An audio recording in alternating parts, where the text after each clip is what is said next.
बिस्मिल्लाहिर्रहमानिर्रहीम। शुरू करता हूँ अल्लाह के पाक नाम से जो बहुत बड़ा मेहरबान नहायत रहम वाला है। दोस्तों, बहनों, भाइयों, बुजुर्गों, अस्सलाम वालेकुम वरहमतुल्लाहि वबरकातुहू। तारीख़ इस्लाम में हज़रत खालिद बिन वलीद अल्लाह की तलवार की किस्त नंबर 123 में हम आपको खुशामदीद कहते हैं। तो दोस्तों, बहनों, भाइयों, जहाँ हम कल रुके थे वहीं से शुरू करते हैं। हज़रत खालिद बिन वलीद दोमतल जंदाल पर कब्जा मुकम्मल कर चुके थे।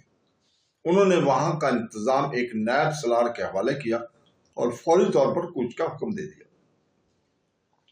खुदा की कसम, मुअर्रिखों के मुताबिक हजरत खालिद बिन वलीद ने इन अल्फाज में कसम खाई, बड़ी तगल्लुब पर इस तरह झपटूंगा कि फिर कभी वो इस्लाम के खिलाफ उठने के काबिल ही नहीं रहेगी। मुअर्रिखों ने लिखा कि हजरत खालिद बिन वलीद ने मुजाहिदीन से कहा कि इतनी तेज चलो कि सहरा की हवाएं पीछे रह जाएं, प्यादे घोड़ों से आगे निकल जाए। ये एक इम्तिहान है जो बड़ा ही सख्त है। ये एक दौड़ थी आतिश परस्तों और हक परस्तों के। आतिश परस्तों को अपने ही इलाकों में पहुंचाया था। ये मुसाफत कुछ भी नहीं थी। हक परस्त बड़ी दूर से चले थे। इनके सामने सैकड़ों मीलों की मुसाफत ही नहीं थी। बड़ा जालिम सहरा था। मेल हामेल की वसत में सराय टीले थे और बाकी सब रेत का समुंदर था। सबसे बड़ा मसला पानी का और इससे बड़ा मसला रफ्तार का था जो कम नहीं की जा सकती थी। नामुमकिन को मुमकिन कर दिखाना था।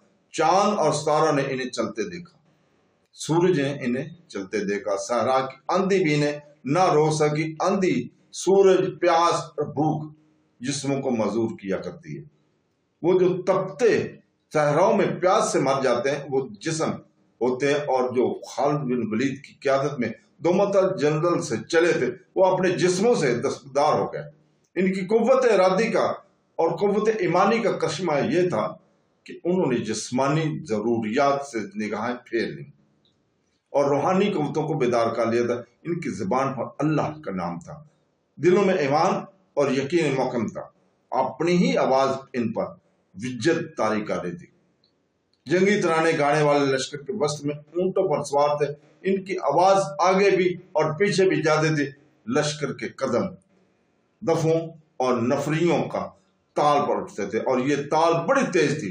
कुछ फासले तय करके तराने और दफ खामोश हो जाते और तमाम लश्कर कलमा तैयब का विरद बुलंद आवाज में शुरू कर देते थे। हजार बाहक परस्तों की आवाज एक हो जाती, फिर ये आवाज एक गूंज बन जाती और यूं लगता जैसे सहरा और सहराई टीलों पर वज्जत तारी हो गई। इस्लाम के शदाइयों का लश्कर अपनी ही आवाज से मशहूर होता चला जा रहा था। बहमन जाजविया ने अपने तैयार किए हुए लश्कर को आखिरी बार देखा और इसे दो हिस्सों में तकसीम करके एक हिस्से को हुसीद की तरफ और दूसरे को खन्नाफस की तरफ रवाना कर दिया। अब इसने कमान नए सलारों को दे दी थी। हुसीद वाले हिस्से का सलार रोजबा था और खनाफस वाले हिस्से का महर। इनके लिए हुक्म था कि अपने अपने मुकाम पर जाके खैमाजान हो जाए और बनी तुगलक और दूसरे असाई कबीलों के लश्कर का इंतजार करें। काका के जासूस ने सही इतला दी थी कि मदैन के लश्कर हुसीद और खनाफस को इत्मा आगाह बनाएंगे और अगली कार्रवाई यहीं से वो शुरू करेंगे। असाइयों को लश्कर अभी पूरी तरह तैयार नहीं हुआ था। मुअर्रिखों ने लिखा है कि ईरानियों की तरह ईसाई भी दो हिस्सों में तैयार हो रहे थे। एक का सरदार हजील बिन अमरान था और दूसरे का सरदार बै बिन बजीर था। ये लश्कर हुसीद और खन्नाफस से कुछ दूर दो मुकामात सना और जुमील पर जमा हो रहे थे। मदैन के लश्कर दो हिस्सों और ईसाइयों के दो हिस्सों को यकजा होना था। ये बहुत बड़ी जंगी ताकत थी। मुसलमानों की तादाद इधर जंग में दुश्मन के मुकाबले में थोड़ी थी, लेकिन अब मुसलमान आटे में नमक के बराबर लगते थे। इस्लाम के फदाइयों का सामना इतने बड़े लश्कर से कभी नहीं हुआ था। इन चारों खैमा गाहों में रात को सिपाही इस तरह नाचते और गाते थे जैसे उन्होंने मुसलमानों को बड़ी बुरी शिकस्त दे दी है, बहुत बड़ी शिकस्त दे दी है। इन्हें अपनी फतह साफ नजर आ रही थी। हालात इनके हक में थे। नफरी इनकी बेपनाह थी। हथियार इनके बेहतर थे। घोड़ों की तादाद भी ज्यादा थे। इनाम और इकराम जो इन्हें पेश किए गए थे पहले भी कभी नहीं किए गए थे। माले गनीमत के मुतालिक इन्हें बताया गया था कि सब इनका होगा। اور ان سے کچھ نہیں لیا جائے گا۔ ان میں صرف ان پرانے سپاہیوں پر سنجیدگی سے چھائی ہوئی تھی جو مسلمانوں کے ہاتھوں دیکھ چکے تھے، ہاتھ مسلمانوں کو جو دیکھ چکے تھے۔ وہ جب سنجیدہ بات کرتے تھے تو مسلمان سپاہی کا مذاق اڑاتے تھے۔ ایک اور رات فارس کے لشکر نے گاتے بجاتے اور پیتے پلاتے گزار دی۔ صبح ابھی سورج نہیں نکلا تھا اور سید کی خیمہ گاہ میں مدائن کے لشکر کا ایک حصہ سویا ہوتا۔ انہیں جاگنے کی کوئی جلدی نہیں تھی۔ انہیں معلوم تھا کہ مسلمان قلعوں میں ہیں اور تعداد میں اتنے تھوڑے کہ وہ باہر آنے کی ضرورت نہیں کریں گے۔ انہوں نے دیکھا تھا کہ ان سے کچھ دور مسلمانوں نے آ کر جو ڈیرے ڈالے تھے وہ واپس چلے گئے۔ مسلمان ایک شام پہلے ہی سے آ گئے تھے۔ آتش پرستوں کا خیمہ گاہ کی سنتری جاگ رہے تھے یا چند ایک وہ لوگ بیدار تھے جو گھوڑوں کے آگے چارہ ڈال رہے تھے۔ پہلے سنتریوں نے والولا برپا کیا، پھر گھوڑوں کو چارہ وغیرہ ڈالنے والے چلانے لگے۔ ہوشیار خبردار مدینہ کی فوج آ گئی۔ خیمہ گاہ میں ہڑبڑ مچ گئی۔ سپاہی ہتھیاروں کے طرف لپکے اور سوار اپنے گھوڑوں کی طرف لڑے، لیکن مسلمان صحرائی اندھی کی مانند آ رہے تھے۔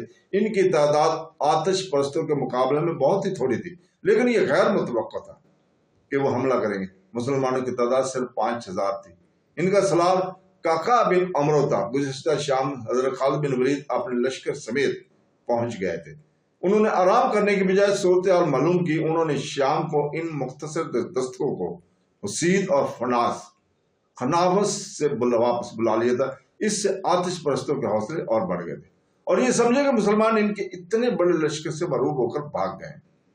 حضرت خالد بن ولید نے دوسرا اقدام یہ کیا کہ 5000 نفری ایک اور سلار ابو لیلہ کو دی اور اسے مدائن کی اس لشکر پر حملہ کرنے کو روانہ کیا جو خنافس کے مقام پر خیمہ زن تھا۔ تم پر اللہ کی رحمت ہو میرے دوستو، حضرت خالد بن ولید نے ان دونوں سلاروں سے کہا، تم دونوں صبح طلوع ہوتے ہی وقت اپنے اپنے ہدف پر حملہ کرو گے۔ خنافس حسید کی نسبت دور ہے۔ ابو لیلہ تجھے تیز چلنا پڑے گا۔ کیا تم دونوں سمجھتے ہو کہ دونوں لشکروں پر ایک ہی وقت کیوں حملہ کرنا ہے؟ اس لیے کہ وہ ایک دوسرے کی مدد کو نہ پہنچ سکے، نہ جا سکے۔ کیا تم دونوں سمجھتے ہو کہ دونوں لشکروں پر ایک ہی وقت کیوں حملہ کرنا ہے؟ اس لیے کہ وہ ایک دوسرے کی مدد کو نہ جا سکے۔ کاکا بن عمرو نے جواب دیا، ابن ولید تیری اس چال کو ہم ناکام نہیں ہونے دیں گے۔ فتح اور شکست اللہ تعالیٰ کے اختیار میں ہے۔ حضرت خالد بن ولید نے کہا، تمہارے ساتھ صرف 5,000 سوار اور پیادے ہیں۔ میں دشمن کی تعداد کو دیکھتا ہوں تو کہتا ہوں یہ لڑائی نہیں ہوگی، یہ چھاپا ہوگا۔ اتنے بڑے لشکر پر اتنے کم آدمیوں کا حملہ چھاپا ہی ہوتا ہے۔ وقت بہت کم ہے، بہت کم وقت رہ گیا ہے۔ میرے رفیقو، جاؤ، میں تمہیں اللہ کے سپرد کرتا ہوں۔ حضرت خالد بن ولید خود عین التمر میں اس خیال سے تیاری کی حالت میں رہے کہ عیسائی قبیلے جو سنا اور زمیل میں اکٹھے ہو رہے تھے وہ فارس کے لشکر کے ساتھ جا ملنے کو چلیں تو انہیں وہیں الجھا لیا جائے۔ مورخوں نے لکھا کہ یہ خالد کی جنگی ذہانت کا کمال تھا کہ انہوں نے دشمن کی صورتحال سے فائدہ اٹھانے کی کوشش کی کہ اس لشکر کا ابھی 4 حصوں میں بٹا ہوا 4 مختلف مقامات پر تھا۔ ان 4 حصوں کو یکجا ہونا تھا۔ حضرت خالد بن ولید نے ایسی چال چلی کہ 4 حصے الگ الگ رہیں اور ایک دوسرے کی مدد کو نہ پہنچ سکے اور ہر ایک کو الگ الگ شکست دی جائے۔ یورپی مورخوں نے لکھا ہے کہ حضرت خالد بن ولید کا یہ حکم تھا کہ دشمن کو تباہ کرو۔ ان مورخوں نے اس حکم کا مطلب یہ لیا کہ جنگی قیدی اکٹھے نہ کیے جائیں، دشمن کا صفایا کر دو۔ حضرت خالد بن ولید اتنے طاقتور دشمن کی طاقت کو ختم کرنا چاہتے تھے، لیکن وہ دیکھنا یہ تھا کہ حضرت خالد بن ولید اتنی تھوڑی اور تھکی ہوئی نفری سے اتنے طاقتور دشمن کو ختم کیسے کر سکتے ہیں۔ سلار کاکا بن عمرو تو وقت پر اپنے ہدف پر پہنچ گئے تھے۔ دشمن کے لیے ان کا حملہ غیر متوقع تھا۔ حسید کی خیمگاہ میں ہڑبڑ مچ گئی تھی۔ مسلمان بند توڑ کر آنے والے سلاب کی مانند آ رہے تھے۔ 5000 نفری کو سلاب نہیں کہا جا سکتا، لیکن ان 5000 کی سندھی اور تیزی سلاب سے کم نہ تھی۔ تندی اور تیزی سلار سے کم نہ تھی۔ آتش پرستوں کا سلار رزبہ اس صورتحال سے گھبرا گیا۔ اس نے ایک قاصد کو اپنے اس لشکر کے سلار زر مہر کی طرف جو خنفاس میں खैमा जानता इस पैगाम के साथ दौड़ा दिया कि मुसलमानों ने हमला अचानक कर दिया है और सूरत मकदोश है। कासिद बहुत तेज सिर्फ वहां पहुंचा, फासला ज्यादा नहीं था। सलार जर महर अपने साथी रोजबा के साथ इस पैगाम पर हंस पड़ा। इसने कहा कि रोजबा का दिमाग चल गया, मुसलमानों में इतनी जुर्रत कहा कि बाहर आकर हमला करें। कासिद ने इसे बताया कि वो क्या देख रहे हैं और क्या देख रहा है। जरमहर अपने लश्कर को वहां से कहीं भी नहीं ले जा सकता था, क्योंकि इसके सलारे आला बामन जाजविया का हुक्म था कि किसी और जगह कुछ भी होता रहे, कोई लश्कर बगैर इजाजत इधर उधर नहीं होगा। लेकिन कासिद ने जरमहर को परेशान कर दिया था। इसने बेहतर समझा कि लश्कर को खनाफस रहने दे और खुद हसीद जाकर देखे कि मामला क्या है। वो जब हसीद पहुंचा तो अपने साथी सलार रोजबा को मुश्किल में फंसा हुआ पाया। काका का बड़ा जोरदार हल्ला था। इसने दुश्मन को बेखबरी में जा लिया था। दुश्मन को ये सहूलत हासिल थी कि इसकी तादाद बहुत ज्यादा थी। इस अफराद के बल बोते पर आधा लश्कर बड़ी उजलत में लड़ने के लिए तैयार हो गया था। जरमहर भी आ गया था। इसने रोजबा का साथ दिया। तो को यही थी कि आतिश परस्त मुसलमानों पर छा जाएंगे। काका खालिद रजी अल्लाह ताला अन्हु वाली शुजात का मुजाहिर करना चाहते थे। वो रोजबा को ललकार रहे थे। रोजबा कलम में था। काका की बार बार ललकार पर वो सामने आ गया। काका अपने मुहाफिजों के नरके में इसकी तरफ बढ़े जा रहे थे। वो अपने मुहाफिजों के एहसास से निकल आया। इधर काका अपने मुहाफिजों को छोड़कर आगे हुए।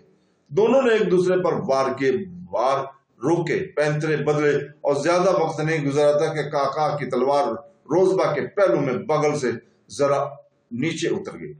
काका ने तलवार खींच लिया और घोड़े को रोककर पीछे को मोड़ा और रोजबा घोड़े पर संभलने की कोशिश कर रहा था। काका ने पीछे से आकर तलवार इसकी पीठ में खंजर की तरह मार दी, जो रोजबा के जिस्म में कई इंच उतर गई थी। रोजबा घोड़े से इस तरह गिरा कि इसका एक पांव रकाब में फंस गया। काका ने देख लिया और घोड़े को रोजबा के घोड़े के करीब करके घोड़े की तलवार को नोक चुबाई। घोड़ा सर पर दौड़ा और रोजबा को जमीन पर घसीटता अपने साथ ले लिया। जरमहर करीब ही था कि किसी भी मौरख ने इस मुसलमान कमांडर का नाम नहीं लिखा जिसने जरमहर को देख लिया और इसे ललकारा। जरमहर मुकाबले के लिए सामने आ और इसका भी वही इंजाम हुआ जो इसके साथी रोजबा का हो चुका था। फर्क सिर्फ यह था कि इसे इसके घोड़े ने घसीटा नहीं था। वो खून से लथपथ अपने घोड़े से गिरा और मर गया। मदायन के इस लश्कर में एक तो वो कमांडर और सिपाही थे जो पहले भी मुसलमानों के हाथों पिट चुके थे। इन्हें बेजिगरी से लड़ते देख कर चुके थे। इन्हें अपनी शिकस्त का यकीन था।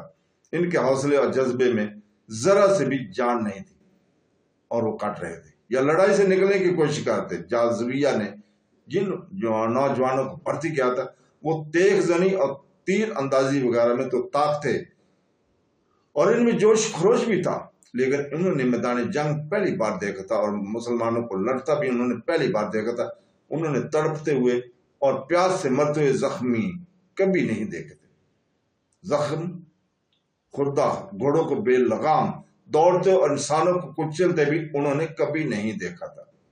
तो दोस्तों, इसके साथ ही आज इजाजत चाहते हैं। कल इंशाअल्लाह ताला हम इसी जगह से शुरू करेंगे अपनी नई किस्त में। अल्लाह हाफिज।